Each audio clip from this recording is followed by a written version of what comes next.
정치마수다 시작하겠습니다. 장성철 공론센터 소장, 김상일 정치평론가와 함께합니다. 어서 오십시오. 안녕하세요. 네, 720일 만에 윤석열 대통령과 이재명 대표가 만났습니다. 차담의 형식의 만남은 2시간이 조금 넘게 이어졌는데요. 먼저 어제 만남을 시작하는 그 장면 짧게 보시겠습니다. 용산에 오셔서 오늘 여러 가지 얘기 나누게 돼서 반갑고 기쁩니다. 네. 편하게 좀 여러 가지 하시고 싶은 말씀들 하시고 이렇게 하시죠. 저희가 오다 보니까 한 20분 정도 걸리는데 실제 여기 오는데 한 700일 걸렸다고요. 고맙습니다. 네, 이재명 대표 첫 마디부터 이제 웃으면서 뼈 있는 말을 건넸는데 먼저 이제 윤석열 정부 출범 이후에 첫 회담이었는데 총평부터 해주시면요. 예상대로 만남 자체가 의미였던 회담이었다. 그렇게 볼 수밖에 없었고요. 서로 그냥 하고 싶은 말, 서로 그냥 상대방을 향하게 외치기뿐이 더했을까 그런 좀 생각이 들어요. 그러니까 흔하게 저렇게 영수회담을 하면 합의문 같은 거라도 최소한 해요. 수시로 만나서 고위 당정청, 고위 여야 협의체 만들겠습니다. 그런 얘기조차 이제 없었잖아요. 그렇다면은 당초에 서로 기대도 하지 않았었고 그 결과대로 그냥 아무것도 손에 쥐지 못한 어떠한 국민들에게 협치가 되겠구나, 이제 여야 관계가 풀리겠구나 그런 희망을 주지 못하는 회담이었다라고 볼 수밖에 없습니다. 그러니까 만남만 의미를 찾을 수 있다는 말씀은 결국에는 큰 의미를 찾을 수 없는 그렇죠. 회담으로 끝났다. 네. 이렇게 총평을 하셨어요. 네, 어떻게 총평하시겠습니까? 비슷한데요. 예. 일단 대통령께서 정치를 하겠다. 그리고 변화를 할 것 같은 그런 메시지가 있으셨는데 이게 정치를 하는 것 같기도 하고 아닌 것 같기도 하고 변화를 하려고 하는 것 같기도 하고 아닌 것 같기도 하고 예. 과거에 왜 같기도 정치라고 우리가 얘기했잖아요. 그래서 어떤 진정성은 별로 느껴지지 않는 만남이었다 이런 생각이 들고 현 정권 입장에서는 총선 민심이 확인된 이후에 그 총선 민심을 조금 돌리고 어떤 지지를 조금 회복하기 위한 터닝 포인트로 삼았어야 할 좋은 기회였는데 그 좋은 기회를 조금은 날려먹은 듯한 느낌? 이런 느낌이 듭니다. 그러니까 국민의 기대에 부응했다고 봐야 할 것인가 아닌 것인가 한 개씩 이제 따져보도록 하겠습니다. 자, 이제 회담은 원래 모두 발언을 간단하게 하고 비공개로 전환될 예정이었는데 이 대표가 기자들 퇴장하지 말라고 하고 준비했던 원고를 15분 정도 읽었습니다. 그래서 이 대목을 두고 언론들은 하나같이 이제 작심이라는 표현을 많이 썼는데 이 장면을 두 분은 어떻게 보셨습니까? 저는 공개적으로 역사의 기록을 남기고 싶어 하지 않았을까라는 좀 생각이 듭니다. 저 얘기를 안 하고 만약 비공개 회의로 들어가게 되면은요, 그냥 대변인의 브리핑, 또 비서실장의 전원을 통해서 이재명 대표는 이런 얘기했고 윤석열 대통령은 이런 답변을 했습니다라는 기록밖에 안 남잖아요. 근데 지금 이재명 대표는 본인이 공개적으로 저렇게 얘기를 함으로써 그동안 민주당과 진보 진영에서 요구했던 그리고 언론에서 문제 삼았던 얘기들을 조목조목 다 짚었어. 나는 할 말은 다 하고 왔어. 이러한 이미지를 국민들께 좀 드리고 싶어 한 것이 아니냐라는 좀 생각이 듭니다. 이 대표의 작심 발언의 이유는요? 의제 조율에 실패했잖아요. 그러니까 의제 조율에 실패를 했으니까 의제를 세팅하고 들어가는 거죠. 준비를 좀 많이 했다라는 생각이 들고요. 예. 그래서 그 의제들을 스스로 세팅했고 그의 답변을 요청했다. 좀 굉장히 좀 용의 주도했다 이런 생각이 좀 들고요. 예. 그러나 답변은 이런 의제를 세팅한 거에 비해서 흔쾌한 답변은 듣지 못하고 내내 답답해하다 나왔을 것 같다 이런 생각이 듭니다. 그러니까 근데 이 대표가 기자들이 퇴장하려고 할 때 막고 이거를 반드시 이제 기자들이 보는, 그러니까 국민들이 볼 수 있게끔 15분 동안 발언을 했단 말입니다. 이 대목은 뭐라고 봐야 돼요? 그러니까 의제를 세팅을 한 건데요. 그 의제들이 다 의미가 있는 게 뭐냐면 총선 민심에 해당하는 의제들인 거고 그 하나하나에 대해서 어떻게 대통령이 대하느냐가 변화의 의지가 있느냐, 변화의 가능성이 있느냐 하는 어떤 리트머스 시험지 같은 것으로 제시를 한 것이죠. 그러나 이런 어떤 시험지에 하나도 제대로 된 반응은 나오지 않았다 이런 생각이 좀 듭니다. 대통령실 참모들 엄청 깨졌을 것 같아요. 왜요? 예상치 못한 거잖아요. 상황이 연출됐다. 그렇죠. 예. 그러니까 주머니에서 뭔가 꺼내는 순간 이제 큰일 났구나라고 대통령실 참모들은 생각했을 것 같다라고 좀 말씀을 드리고요. 대통령의 순간적인 표정을 보면 조금 당황하신 것 같다라는 좀 생각도 듭니다. 그래서 저런 형식이 좀 맞았을까라는 좀 생각도 있어요. 처음부터 저런 뭐 기싸움, 뭐 예상치 못한 일들이 벌어지는 것이 처음 초반에 회담 분위기를 좀 적막스럽게 만들고 삭막하게 만드는 계기가 될 수 있거든요. 하지만은 이재명 당대표로서는 공개적인 요구사항을 저렇게 기록에 남겨놓고 싶어 하는 의지가 좀 강하지 않았느냐라는 생각이 듭니다. 그러니까 국민들이 만들어준 자리고 이 자리는 이제 총선의 어떤 패배에 대해서 대통령이 마련한 자리이기 때문에 국민들이 결국엔 마련한 자리고 그렇기 때문에 이재명 대표 입장에서는 국민들의 민의를 반드시 전하는 그 형식을 취해야 그렇죠. 된다. 뭐 이렇게 봐야 네, 될까요? 네, 예. 알겠습니다. 이재명 대표가 요구한 의제들을 들어보고 이어서 이야기 나누겠습니다. 대통령님께서 결단하셔서 시작한 의료개혁 정말로 중요한 국가적 과제입니다. 다행히 정부도 이미 증원 규모에 대해서 유연한 입장을 보이고 있습니다. 우리 민주당이 제안드렸던 국회 공론화 특위에서 여야와 의료계가 함께 논의한다면 좋은 해법이 마련될 것 같습니다. 대통령님께서 과감하게 연금개혁을 약속하시고 또 추진하는 점에 대해서 국민의 한 사람으로서 매우 감사하게 생각합니다. 우리 민주당도 적극적으로 협력하겠다는 말씀드립니다. 그러니까 어제 많은 의제 중에서 윤 대통령과 이 대표가 큰 그림에서는 어느 정도 공감대를 이룬 주제는 의료개혁과 연금개혁이다 이렇게 볼 수 있는 건지 그리고 그걸 성과라고 볼 수 있는 건지 어떤 의견이십니까? 아닌 것 같아요. 그러니까 민주당이 과연 의대 정원 확대, 의료 개혁에 있어서 어떠한 도움을 줄 수가 있을까요? 그리고 연금 개혁과 관련해서도 지금 대통령이나 아니면 여권에서 보다 구체적인 안이 나온 게 없어요. 그냥 원론적인 얘기들인데 이것은 공을 떠넘긴 거다라고 볼 수밖에 없을 것 같습니다. 상당히 사회적인 갈등을 불러일으킬 만한 예. 핵폭탄 같은 이슈들이잖아요. 예. 근데 하지만 연금 개혁은 해야 된다. 의료 정원 확대는 해야 된다. 의료 개혁 해야 된다라는 국민적인 뭐 긍정적인 평가는 좀 높기 때문에 야당으로서도 솔직히 좀 반대하기가 어려운 상황이었다라고 말씀을 드리고 구체적인 세부 강론에 들어가서는 민주당이 그렇게 썩 뭐 국회에서 도와줄 일은 없을 것 같다라는 좀 생각도 듭니다. 의대 정원 확대하는데 민주당이 뭐 법률적으로 아니면 뭘 도와줄 게 없잖아요. 그냥 우리 개혁 찬성합니다. 우린 반대하지 않습니다. 이러한 이미지만 좀 주고 싶어 한 것이 아니냐라는 생각이 드네요. 그러니까 오늘 민주당에서는 의대 증원 규모를 국회 특위에서 다시 논의하자는 입장을 어제 밝혔는데 대통령실이 이 증원 필요성에 이 대표가 공감을 보였다. 이 대목만 이제 부각을 해서 네. 얘기를 한다. 이 부분에 대해서 반발을 하더라고요. 그러니까 뭐 서로 그 어떤 이런 정치적인 이익을 취하기 위한 자리였다고는 보지만 예. 너무 의도가 빤하게 보이는 그런 브리핑을 했다 이런 생각이 들어요. 기본적으로 이재명 대표가 이런 부분에 대해서 높게 평가를 한 것은요. 다른 어떤 민심과 국민의 요구에 대한 대통령의 긍정적인 수용을 기대한 배려였다고 저는 생각을 해요. 예. 그래서 이런 배려를 해주고 또 변화가 느껴지면 적극적으로 협조하겠다라는 어떤 자락을 깐 것으로 저는 보는데 사실상 뭐 본인들이 좋은 소리만 강조하고 나머지는 대부분 그냥 그냥 잘 들었어 이렇게 얘기하고 끝난 모습 아닙니까? 그런 상황에서 야당의 적극적인 협조를 구하기가 그렇게 쉽지는 않을 것 같다는 생각이 들면서도 예.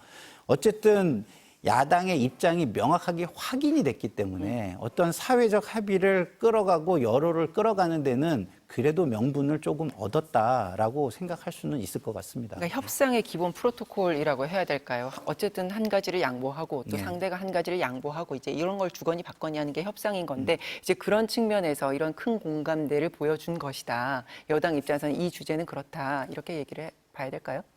뭐 그러니까 의료개혁과 뭐 연금개혁 이 부분에 있어서는요. 그러니까 공감대는 있는데 공감대를 확인해 주는 거는 또 다른 거예요. 그러니까 전략적 무시라는 게 있잖아요. 예?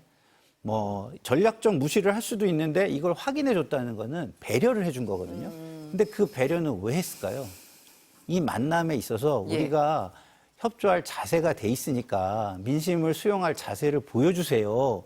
이런 걸 좀 깔고 들어간 거라고 저는 보는데 그런 어떤 배려가 굉장히 무의미해졌다 이런 생각이 좀 드는 거죠. 그러니까 어제 회담에서 그나마 성과를 좀 꼽을 수 있는 대목이 여기 이거 아니겠느냐라는 뭐 일각의 얘기도 있는데 그런 시각은 적절치 않다. 이거는 뭐 그렇게 접근할 부분이 아니다. 두 분이 이렇게 보시는 거고요. 그렇게 보여지고요. 국회에서 뭐 어떤 협의체를 만들자라고 하는 것은 이것은 그냥 하지 말자는 얘기랑 똑같은 것 같습니다. 왜냐하면 의대 정원 확대 문제는 수십 년간 이미 전문가들 본인들의 생각과 판단, 뭐 여러 가지 정책적인 기본적인 방향 이런 거 다 얘기가 다 나와 있어요. 네. 이런 결단의 문제거든요.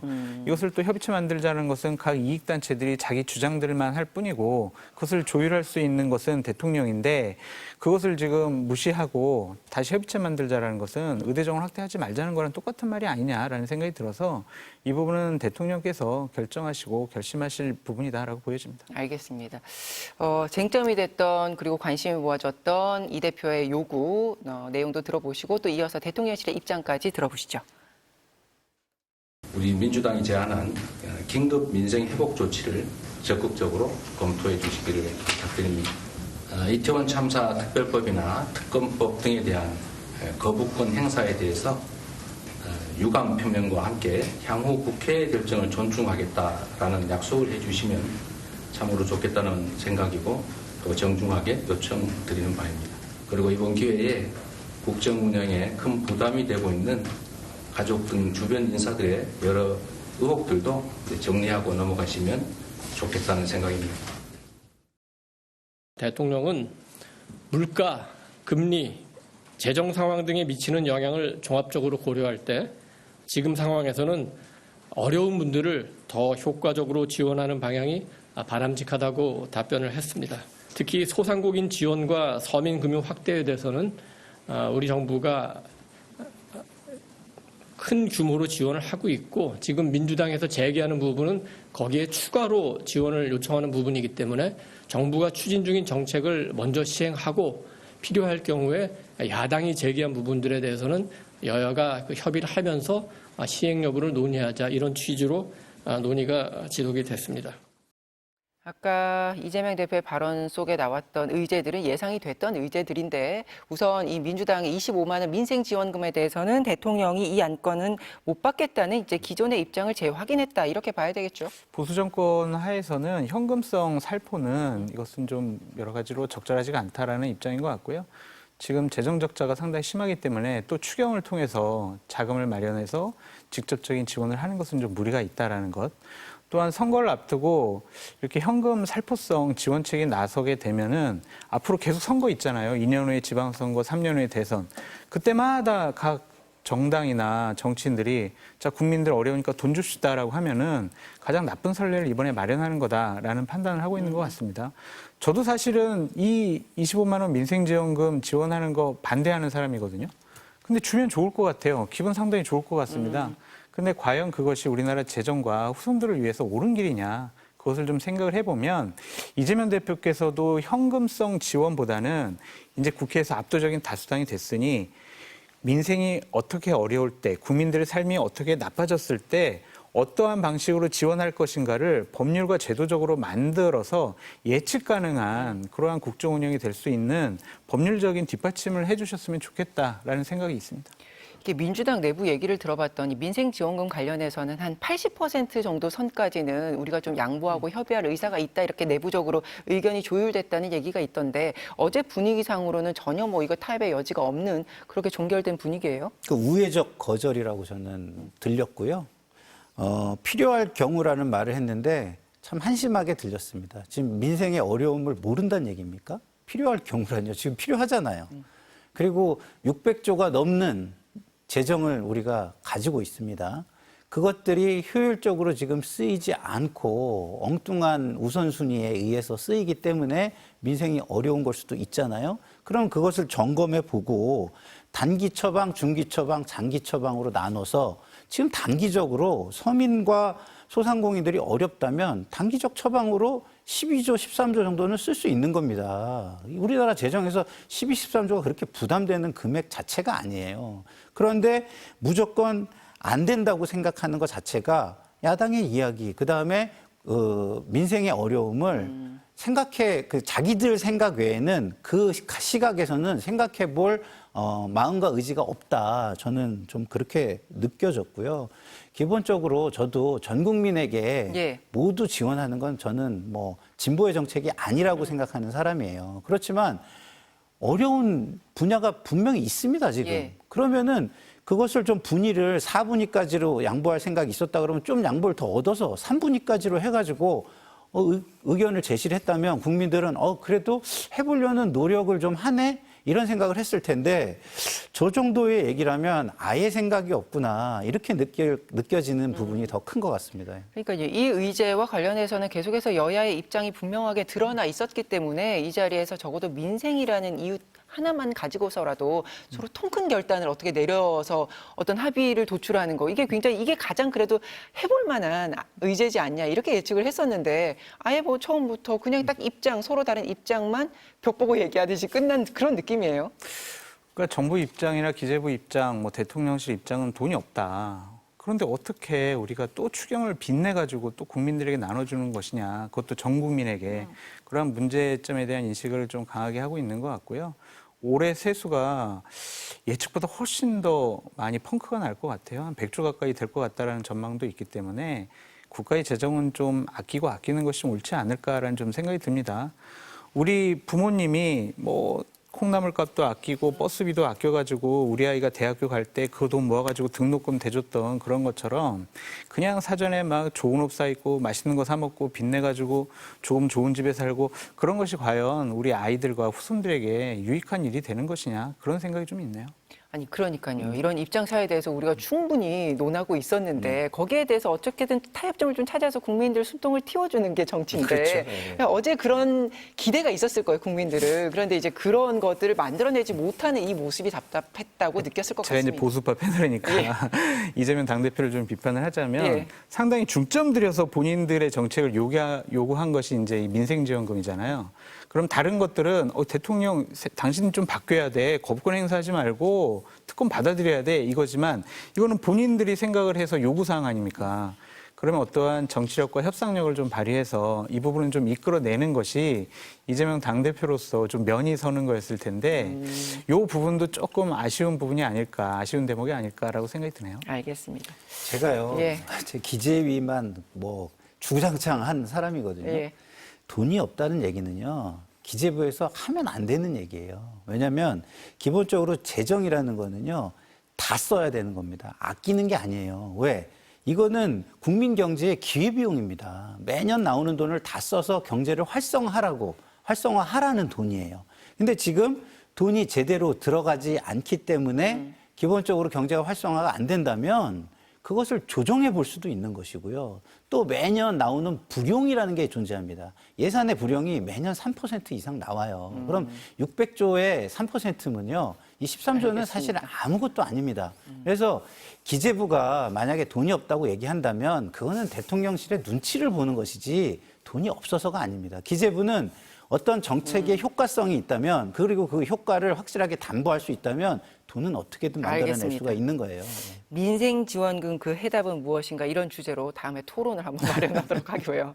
이재명 대표가 국회 존중해달라는 표현으로 거부권 행사하지 말아달라 요청했고 또 김 여사 관련해서는 주변 인사 의혹을 정리해달라 이렇게 애둘러서 또 표현을 했습니다. 표현은 완화하긴 했지만 결국에는 하고자 한 얘기는 이제 면전에서 다 한 셈인데 이제 여권에서는 이 정도면 협치 아니라 협박 아니냐, 뭐 대화하겠다는 게 아니라 싸우러 온 것 아니냐 또 이렇게도 호평을 하던데 이 장면은 어떻게 보셨어요? 여권의 입장이 좀 공공해요. 이 부분은 국민들이 원하는 거예요. 국민들의 찬성 여론이 높습니다. 많은 의혹을 갖고 있는 거잖아요. 대통령과 대통령 가족과 대통령 참모들과 관련된 여러 가지 부적절한 일이 있었는 것이 아니냐라는 의혹이란 말이에요. 제대로 수사가 진행이 되고 있지 않습니다. 그러면 국회에서 가진 법률적인 권한인 특검을 이용을 해가지고 사실관계를 밝혀야 되는 것이 바로 국회의 의무기도 합니다. 이런 것들을 여권이나 여당이나 대통령실에서 협박이라고 생각한다면 총선 민심을 잘못 읽는 것 같아요. 총선 민심은 이런 거 제대로 밝혀라. 이거 의혹 있다. 당신들 잘못했다. 이게 총선 민심이거든요. 말로만 겸허하게 총선 민심 받아들이겠습니다. 이것은요 국민을 속이는 행위가 아니냐라는 생각이 듭니다. 어차피 그러니까 이 주제는 나올 수밖에 없는 주제였고 네. 표현의 수위를 어느 정도 하냐 네. 이게 관심의 초점이었는데 그런 측면에서는 굉장히 완곡한 표현으로 잘 그러니까요. 전달한 것 예, 예, 아닌가 이렇게 최대한 보는데. 절제의 노력을 한 것으로 저는 예. 보이고요. 이 여권이라 하시면 여권은 이제 정당을 저는 얘기하는 것 같은데 네. 이분들 총선 얼마 전에 치렀잖아요. 시중에 나가서 날것의 목소리를 다 들으셨을 겁니다. 근데 그 날것의 목소리를 다 들으신 분들이 이렇게 얘기한다는 건 뭡니까? 총선 중에 들은 목소리들을 무시하겠다는 것뿐이 안 되는 것이죠. 그리고 말꼬리를 잡아서 야권을 공격하겠다라는 구실로 삼겠다. 이것뿐이 안 되는 것이죠. 이게 민심입니다. 민심이고 그리고 거부권을 행사하지 말라달라고 한 것도 아니에요. 유감을 표명하고 존중해달라. 이런 얘기는 뭡니까? 자제를 요청한 거예요. 자제. 그러면 안 하겠다가 아니라 존중을 통해서 꼭 필요할 때만 하겠다. 자제하려고 노력을 최대한 노력해 보겠다. 이 정도만 해도 국민들은 야, 대통령의 표현과 태도가 굉장히 바뀌었네. 실제로 거부권은 쓸 거는 같지만 그래도 말하는 태도 자체가 저렇게 바뀐다고 노력하네 이렇게 인정해 줬을 텐데요. 저는 그런 부분조차도 노력조차도 너무 부족하다. 그냥 노력 역시도 또 노력 같기도 하고 아닌 것 같기도 하고 뭐 이런 정치를 계속하는 거 아닌가 싶습니다. 그러니까 어제 이게 예상 문제이기 때문에 예상 답안은 마련돼 있었어야 되는 거고 어떤 식으로든 대통령의 화답을 국민들은 듣고 싶어 했을 텐데 이어진 비공개 회담에서도 이제 이 안건과 관련돼서 대통령은 어떤 입장도 밝히지 않은 것으로 전해지고 있지 않습니까? 그렇죠. 이게 뭐 예를 들면 최상병 특검 같은 경우에는 본인을 향한 수사다라고 생각을 할 수밖에 없고 김건희 여사 등 가족과 관련된 여러 가지 특검 문제도 이것이 과연 옳은 것이냐 이것이 밝혀지면은 국정 운영 자체 권력 유지가 안 된다라는 판단도 한 것 같습니다. 그렇기 때문에 앞으로도 변할 것 같지가 않아요. 받아들일 것 같지 않습니다.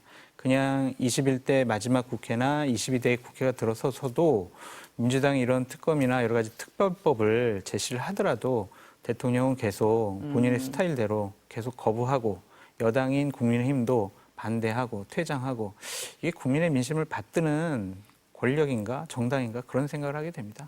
이렇게 쭉 열 몇 가지 이 대표가 처음에 논제로 제시를 했던 것 중에서 비공개 회담에서는 한 절반 정도 다뤄졌다고 하잖아요. 그래서 지금 이 최상병 건 그리고 김건희 여사 건과 관련해서는 대화가 이루어지지 않았다는 건데 그 부분에 있어서 이제 선별적으로 지금 다뤄진 것인지 아니면 정말 절대적으로 시간이 부족해서 못 다룬 것인지 이건 어떻게 봐야 됩니까?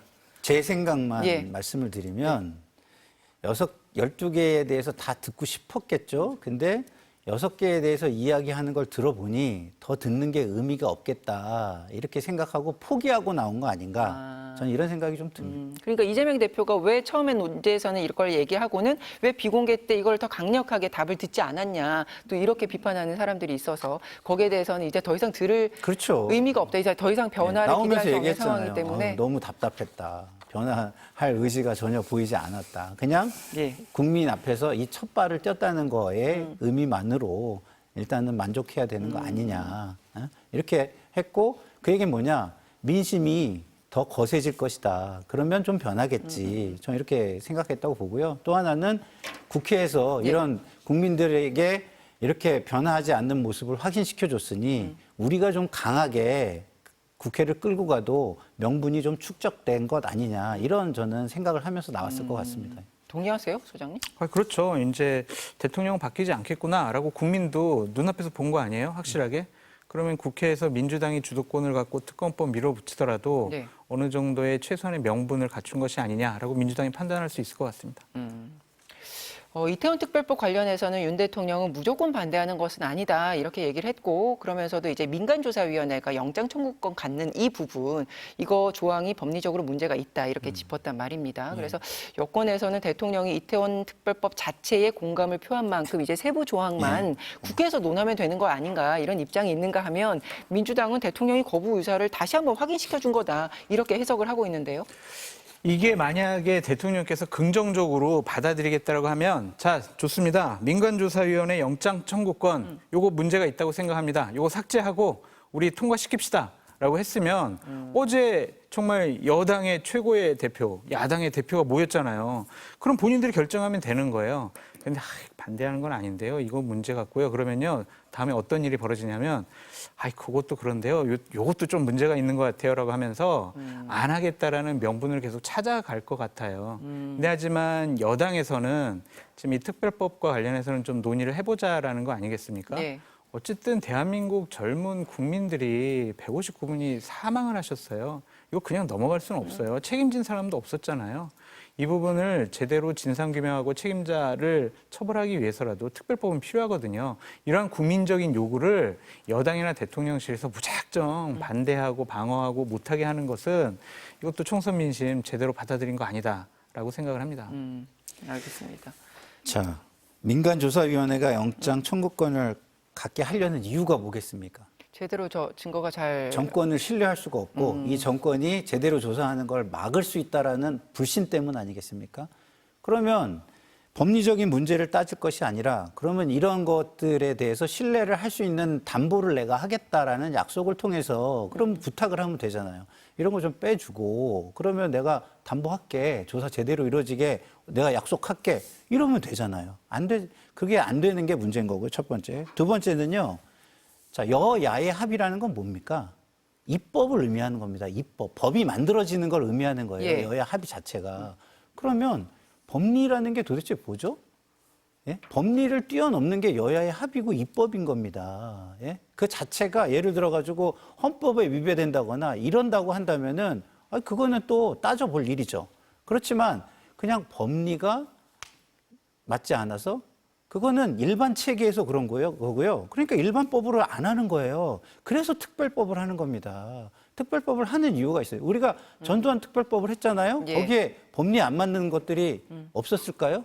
대표적인 법리 안 맞는 게 소급 적용입니다. 소급 적용. 그러니까 특별법으로 그것만 특별하게 다룬 겁니다. 예. 예, 알겠습니다. 이어진 비공개 회담에서는 모두 발언의 분위기와는 달리 대통령의 발언이 절대적으로 많았다고 알려졌지 않습니까? 민주당이 또 계산을 했더니 대통령 발언이 85%였다고 하고 또 대통령실에서도 7대3 정도의 비율이었다. 그러니까 대통령이 70 정도의 비중으로 발언을 했다. 이렇게 얘기를 했는데 이 대목을 바라보는 시선도 굉장히 엇갈리던데 두 분은 어떻게 보셨어요? 이재명 대표가 당황했을 것 같아요. 왜냐하면 지속적으로 대통령과 대통령실에서 경청하겠습니다라고 그랬거든요. 경청이 뭐예요? 듣는 거잖아요. 근데 한번 문제 제기하면 본인 입장을 설명하는데 치중을 했던 것 같아요. 거기서 또 말을 끊을 수 없었을 것이고. 그래서 결국에는 대통령실에서 이 영수회담을 한 목적이 저 이재명 대표가 저런 주장을 하고 있는데 저 주장에 대해서 내가 진정성 있게 좀 설명을 해주면 상황에 대해서 이재명 대표 모르는 것들을 우리가 자세하게 알려주면은 내 입장을 이해할 거고 저런 주장을 다시는 안 할 거야. 이런 생각을 하지 않았을까라는 또 생각도 있어요. 근데 이것은 영수회담의 근본적인 목적, 야당과 민심의 입장을 듣겠다라는 것과는 좀 다른 거죠. 그래서 이 부분도 좀 아쉬워요. 왜 이랬을까? 배석자 없이 했으면은 그냥 두 분 사이에 어느 분이 말을 많이 해도 괜찮은데 다 세 분이 총 6분이 보고 있었잖아요. 근데 이러한 일이 벌어졌다는 것은 결국엔 대통령은 내가 하고 싶은 말 나 다 했어라고 상당히 뿌듯해하지 않았을까 그런 생각도 듭니다. 그러니까 총선 패배에 대한 대통령실의 입장, 이제 대통령의 입장을 전에 모두 발언 형식으로 이제 전할 때도 이런 비판이 있었지 않습니까? 왜 이렇게 네. 뭔가 설명하고 설득하는데 더 많은 시간을 쓰실까? 이런 비판이 있었는데 비슷한 대목이라고 보세요? 그렇죠. 그러니까 대통령이 얼마나 많은 양을 차지했고 얼마나 길게 이야기했느냐는 중요하지 않습니다. 그 내용이 중요한 거죠. 그렇지 않습니까? 근데 그 내용 자체가 12개의 의제에 답변하는 거니까 많은 거는 얼마든지 이해할 수 있어요. 근데 내용이 그 답변을 전향적으로 하는 게 아니라 자기 변명과 자기 합리화로 일관한 것이라면 이 의제를 들고 온 사람들 입장에서는 아이쿠야, 이 의제를 들고 와가지고 우리가 이 고문을 당하는구나. 이런 생각을 하는 거죠. 물론 국민을 위한 고문이니까 기꺼이 받아야겠지만 그 시간 동안 얼마나 답답했겠으며 그리고 12개의 의제에 대한 답을 다 당연히 제시했으니까 듣고 싶었을 텐데 다 듣기도 전에 나올 생각을 했겠습니까라는 생각이 듭니다. 예. 그러니까 대통령의 발언을 우리가 정확하게 지금 다 알지 못하기 때문에 뭐라고 단언할 수는 없습니다만 지금 평론가님께서 자기 합리화로 상당 시간이 채워졌을 것이라고 추측하시는 거는 이제 어떤 합의안을 성과가 내지 못했기 때문이라고 보면 될까요? 그리고 의제에 대한 전향적인 수용이 하나도 없잖아요. 12개의 의제가 어쨌든 총선 민심을 통해서 어느 정도 확인된 민심들이고 그런 것들을 최대한 완곡하게 표현을 한 것이죠. 그리고 의제 조율에 실패했기 때문에 스스로 의제를 세팅해가지고 이 회담 자체를 예. 거기에 집중시키고 싶었던 어떤 욕심을 낸 것이고 그런데 그거에 대한 답을 듣고 싶어 하는 건 너무 당연하지 않았겠습니까? 근데 그 답에 대해서 나와가지고 브리핑할 때 하나도 제대로 된 브리핑을 하지 못했습니다. 그 얘기는 대통령 입장과 대통령 병명과 대통령의 자기 합리화로 점철된 시간이었다. 저는 이렇게 추측할 수밖에 없습니다. 그 독대나 합의문이 없었던 점도 애초에 이제 의제 조율 안 될 때부터 이건 예견됐던 수순이다. 이렇게들도 보던데요. 특히 이제 대통령이나 대통령실에서 이재명 당대표를 존중해주지 않은 것 같습니다. 그러니까 우리가 상대를 존중해줄 때는 형식적인 예의를 갖추거든요. 근데 차가 도착을 했어요. 하차했어요. 정무수석이 맞이해요. 예. 그 얼마나 멀다고 안으로 딱 들어가면 비서실장이 맞이해요. 그다음에 집무실로 가면 대통령이 맞이해요. 이런 3단계 의전을 했다는 것 자체가 예. 억지로 만났다라는 반증이 아닌가라는 좀 생각이 들어요. 그럼 정말 어떻게 했어야 반가우면요. 됩니까? 예, 대통령이 직접 내려갔어야 대통령께서 됩니까? 이재명 대표 차 도착할 때 현관에 나와가지고 막 문도 열어주고 아이고 오셨습니까 악수해주고 이러면은 얼마나 국민들 보기에도 보기 좋았겠냐고요. 회의장에서 그래도 의자도 빼주고 굉장히 큰 웃음으로 맞이했는데 그걸로는 안 됩니까? 근데 그때 처음 말씀하셨을 때 눈도 보지도 않고 그냥 뭐 하고 싶은 말씀 하십시오 막 이랬잖아요. 그러니까 만약 바이든이나 기시다가 왔어요. 그러면 대통령이 집무실에서 이렇게 기다리고 있어요? 그러진 않잖아요. 막 나가가지고 이렇게 막 직접 맞이해주고 이러잖아요. 그러니까 저는 덜 반가웠을 것 같다. 이렇게 추측을 하시는 그러니까 저는 거예요. 그 점이 되게 아쉽더라고요. 정말 720일 만에 만나잖아요. 대통령께서 말로 되게 반갑다고 정말 하고 싶은 말씀 다 하시라고 그랬잖아요. 그러면 형식적으로라도 그런 모습을 보여줬어야 되는데 말은 그렇게 하시고 본 마음은 형식적으로 저런 모습을 보이니까 정말 억지로 만나는 거구나. 좀 그런 생각이 좀 들더라고요. 그랬기 때문에 네. 차담회 형식으로 1시간만 합시다. 이러고 배속자를 3명이나 두는 게 어디 있어요. 정말 영수회담을 하는데 한 명씩만 두면 되지. 그러니까 이런 것들, 이것도 식사 자리 아닌 것들, 이것들 보면은 당초부터 대통령실에서는 어떤 합의를 할 생각은 전혀 없어 보였다. 그러니까 이 두 사람이 서로 목적했던 바가 달랐다. 네. 이 회담을 하면서 뭐 이렇게 말씀하시는 거예요. 그러니까 저는 이제 독대나 합의문이 없었던 것이 조율이 안 될 때, 의제 조율이 안 될 때부터 예견된 거냐? 저는 그렇게 생각하진 않았어요. 왜냐하면 최종 결정자는 대통령이기 때문에 예. 얼마든지 반전을 보여주기 위한 빌드업일 수도 있겠다. 이런 생각도 국민들은 기대감을 가지고 있었을 거라고 오히려 저는 그 자리에서 봐요. 통 큰 결단을 보여주는 그렇죠. 극적 변화의 반전이다. 그렇죠. 터닝 포인트를 만들고 그랬을 수도 있었는데 결국에는 대통령은 정권을 성공시키고 싶은 절실함은 저는 없는 것 같다. 본인만 생각하시는 것 같다. 이런 생각이 좀 들고요. 예. 그렇기 때문에 독대나 합의문이 없었던 것이 아닌가. 만약에 통 크게 이걸 터닝 포인트로 만들고 싶었다면 예. 독대를 했겠죠. 그리고 거기서 총리 제안을 했겠죠. 6명에 있는 데서 총리 제안할 수 없잖아요. 왜냐하면 어느 정도 인사는 보완이 필요하기 때문에 야당 대표에게 어느 정도 힌트를 주고 내지는 의견을 듣고 이런 것들은 어느 정도 비공개가 필요한 거 아니겠습니까? 근데 그런 정도도 할 마음이 없었기 때문에 독대가 이루어지지 않은 거예요. 정진석 비서실장은 독대가 있을 수도 있다는 식으로 얘기를 했어요. 그 얘기는 총리 의제를 독대를 통해서 하지 않을까라는 어떤 기대가 있었던 것인데 그거 없었고요. 합의문 없다는 건 뭐냐? 하나도 12개 의제 중에서 수용할 마음이 없기 때문이다. 그러니까 이거는 예견된 거, 결과적으로 예견된 것이 되어버렸다. 이런 생각이 듭니다. 알겠습니다. 회담이 끝나고 나서 나온 여야의 반응도 들어보시겠습니다.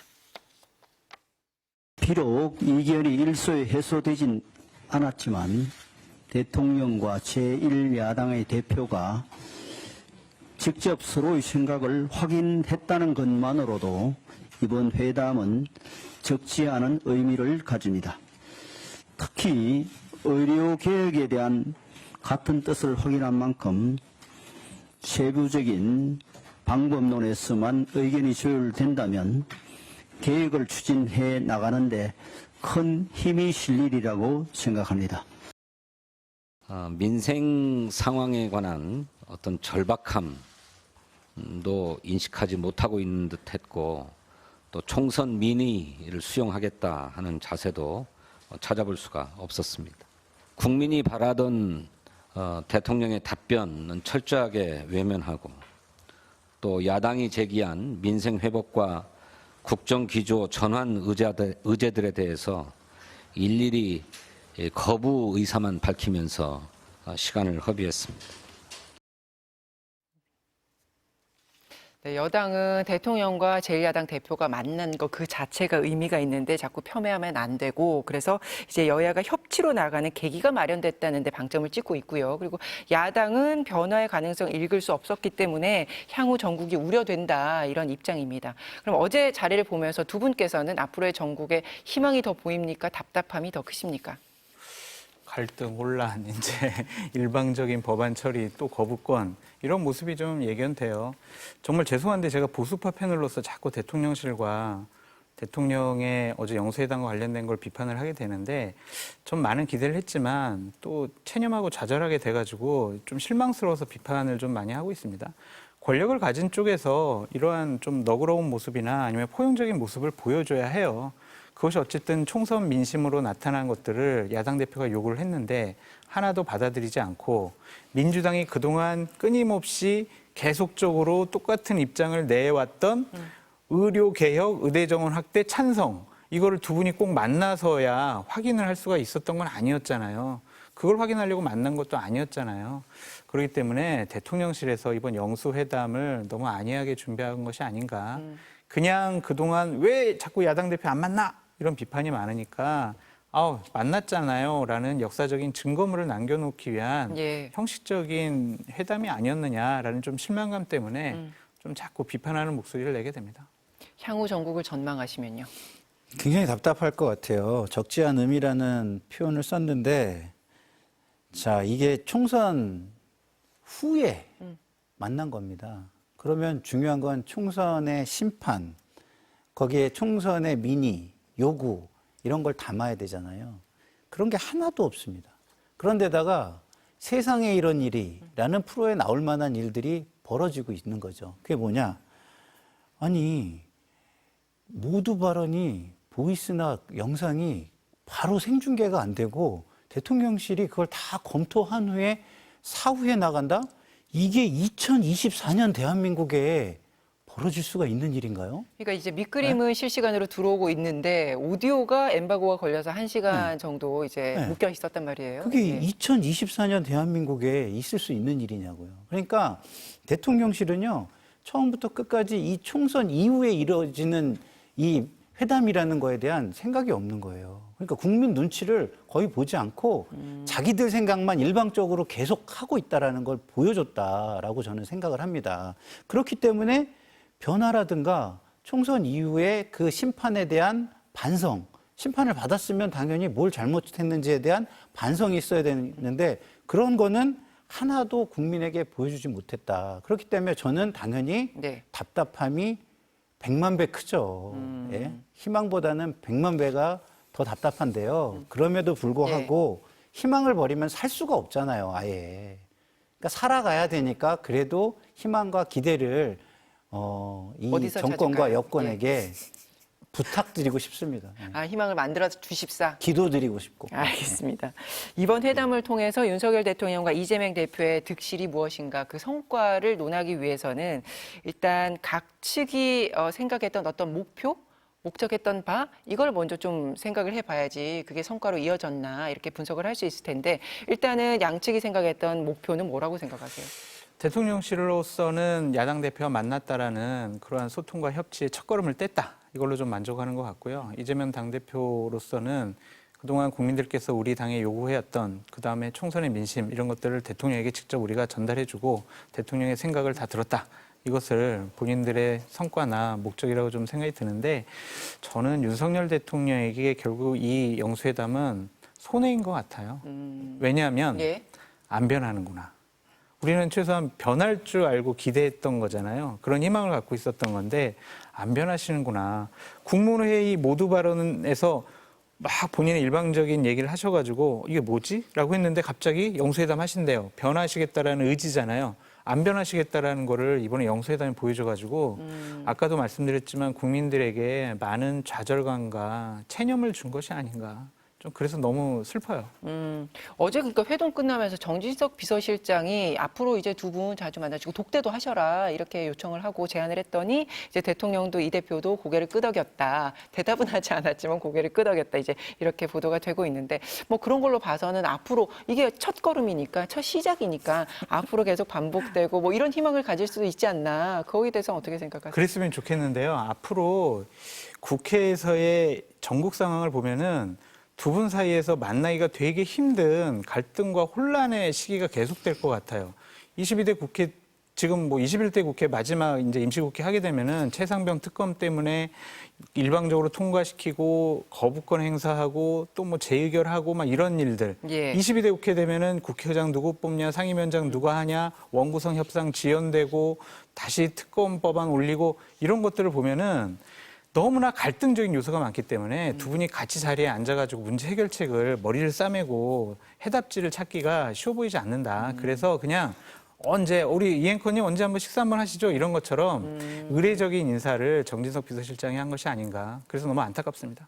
첫 회동의 득실 어떻게 보십니까? 글쎄 윤석열 대통령은 어쨌든 조금은 변한 거잖아요. 그래서 국민들에게 진짜 변할래나 변할 것 같기도 아닌 것 같기도 뭐 이런 어떤 시간을 조금 벌었다는 의미 정도는 전 있는 것 같고요. 예.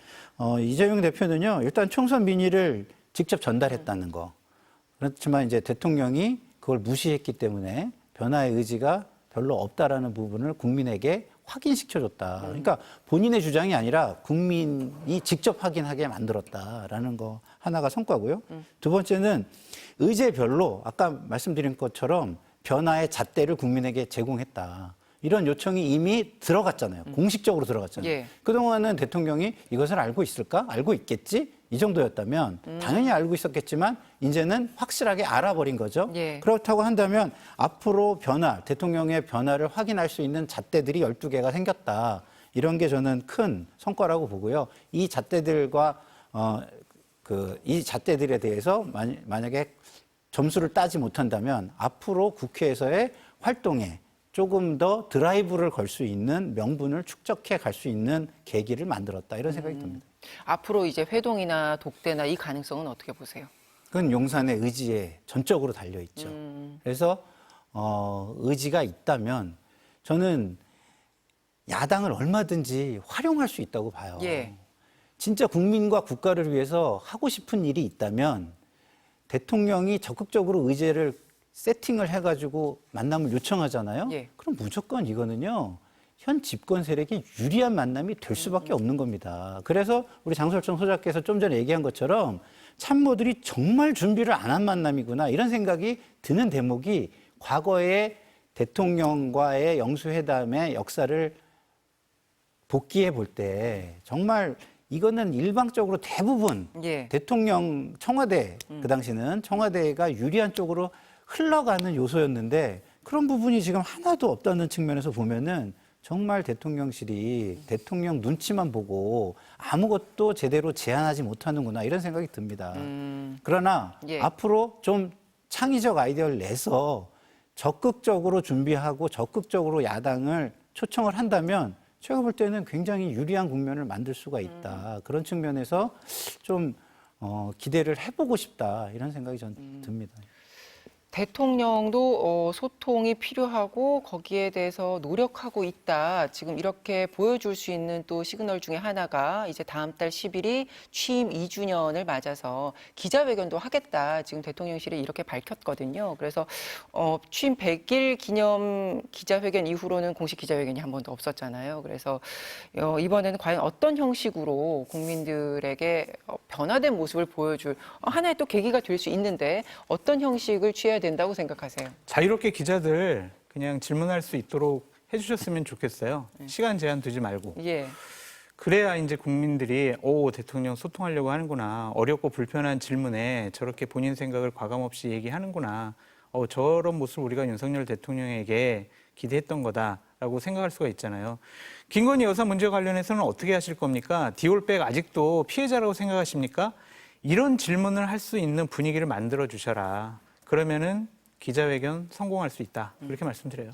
지금 그 첨예한 부분에 있어서 소장님이 참모면 어떤 모범 답안을 제시하시겠어요? 어느 문제에 대해서요? 그 김건희 여사와 그리고 최상병 특검과 관련해서 그렇게 이런 질문이 올 거는 너무나도 뻔하고 뭔가 이게 대답을 마련해야 되는데 어떻게 제안을 하시겠어요? 본인이 야당 대표라고 생각을 하시면서 판단하시라라고 전 건의드리겠어요. 야당 대표면은 여당에서 최상병과 관련된 저런 일이 벌어지면 가만히 있겠어요? 문재인 대통령의 영부인께서 저런 디올백을 받으면 피해자네, 사기당했네 이렇게 생각하시겠냐고요. 그래서 그냥 단순해요. 그냥 상대방을 보고 정치를 해야 된다. 자기 거울 보고 정치하면 안 된다. 그런 얘기를 전 말씀드리고 싶어요. 그러니까 상식적이고 합리적인 국민의 눈높이에 맞는 결정만 하시면 돼요. 어려운 게 아니에요. 그냥 나에 대한, 내 가족, 내 측근에 대한 조사? 감히 이걸 조사하려고 그래? 여기에 문제 제기해? 이런 생각만 안 하셔도요. 지금 전국 상황은 다 풀릴 거라고 생각이 듭니다. 그래서 본인이 야당이었을 때 야당 대표라고 생각을 해보시고 이 전국 상황을 어떻게 해답지를 끌어낼까라고 생각하고 판단하셨으면 좋겠습니다. 이번 기자회견은 어떻게 진행이 될 수 있을까요? 저도 잠깐 대통령 참모 해볼까요? 예, 그렇게 해보세요. 모범 답안 알겠습니다. 뭡니까? 특별할 필요 없다. 평범한 기자회견 하시면 된다. 지금 이 정권은 평범하기가 굉장히 어려운 정권인 것 같아요. 예. 그리고 상식적이기가 굉장히 어려운 것 같아요. 사실은 상식적이 싫어하고 뽑은 정권이에요. 그런데 참 어렵구나 이런 생각이 들고요. 그리고 김건희 여사와 관련해서는 제가 참모면 권력을 가지고 계실 때 리스크를 관리하십시오라고 저는 말씀을 드리고 싶습니다. 오히려 지금 하시는 게 지금 낫습니다. 하시는 게 훨씬 낫습니다. 예. 알겠습니다. 참으로들 가시지 그러세요. 자, 국민의힘이 새 비대위원장을 지명을 했습니다. 황우여 당 상임 고문인데 혁신보다는 안정을 택한 것이다 이런 평가가 나오고 있는데요. 여당에서는 공정하게 전당대회를 관리할 뿐이다 이런 의견도 있고요. 또 야당에서는 변화와 혁신은 아예 포기를 했구나 이런 평가를 하고 있습니다. 두 분의 평가는요? 두 평가가 다 맞아요. 여당 평가도 맞고 야당 평가도 맞는데 저 국회 있을 때 이분 많이 뵀거든요. 되게 좋으신 분이에요. 항상 웃으세요. 예. 적이 없으세요. 네 말도 옳고 네 말도 옳다. 자기 주장과 고집이 없는 분이에요. 그렇지 않다고 들었는데. 아닙니다. 예. 아닙니까? 예. 네. 그러한 이제 노하우가 있기 때문에 이분이 아마 보수 정권에서 처음으로 2년의 2년의 임기를 다 당대표직에 채운 채운 예. 당대표일 거예요. 그만큼 이제 적이 없어요. 많은 분들 얘기 잘 들어주시고. 그래서 이렇게 혼란스러운 상황에서 예. 위기 관리를 할 수가 있는데 저분이 뭐 정치적인 욕심 없으실 거 아니에요. 그러니까 총선 민심을 제대로 국민의힘 개혁과 변화를 시키는데 좀 바꿔주셨으면 좋겠다라는 생각. 그 외에 상징적인 거는 100% 당원으로 지도부를 꾸리는 것에 대해서 최소한 좀 50대 50으로 좀 바꿔서 일반 국민들 민심이 반영되는 당대표와 지도부 선출을 할 수 있도록 제도적인 개선을 해주셨으면 좋겠다라는 생각이 듭니다. 그러니까 바뀌긴 바뀔 텐데 지금 황우여 이 상임 고문이 비대위원장 지명된 것을 보고는 10대 9, 뭐 10% 반영, 뭐 이 정도로 바뀌지 않겠냐 이게 여당 내에서 그런 얘기가 나오더라고요. 네. 그러니까 그게 아까 말한 이제 갓기도 정치인데요. 예? 그거 가지고 정치하시면 총선 민의 절대 받들지 못하고요. 국민 요구 완전히 무시하는 게 된 겁니다. 이게 지금이 어느 때입니까? 총선 후입니다. 총선 후. 그 총선의 결과는 어땠습니까? 심판을 당하고 꾸지람을 당했습니다. 근데 그것을 그냥 무시한다고요? 그냥 안정만 하면 된다고요? 그냥 지역 정당만 하면 된다고요? 지역이 튼튼하니까 그 안에서 그냥 나만 괜찮으면 된다고요? 당의 미래는 상관없고 수권은 안 해도 상관없다고요?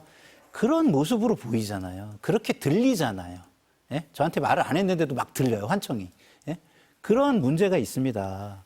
황우여 비대위원장은요, 일단은 현역 정치인이 아니라는 거에 저는 기대를 해봅니다. 어쨌든 사심이 없는 원로일 거기 때문에 이 총선 민의를 제대로 그래도 현재 현역에서 이해관계가 굉장히 많은 사람보다는 좀 더 자유롭게 생각하지 않았을까 이런 생각이 들기 때문에 예. 조금이라도 총선 민의를 반영해 주시지 않을까. 그래서 최소한 50대 50으로 경선 룰을 바꿔서 혁신형 당대표 다음 뭐라고 합니까? 지도부를 예. 꾸리는데 기여해 주실 수 있지 않을까라고 제가 간절히 소망해 봅니다. 예, 예.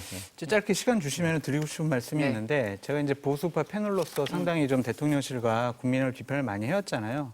2년 동안 비판 많이 해와가지고 전 같은 진영에 있는 분들로부터 상당히 손가락질도 많이 받았는데 예. 지금 낙선한 분들은 제가 했던 얘기를 그대로 하고 있어요. 그것이 바로 국민의힘이 살아나갈 수 있는 그리고 국민의 신뢰와 국민의 선택을 다시 받을 수 있는 길이라고 좀 생각이 들거든요.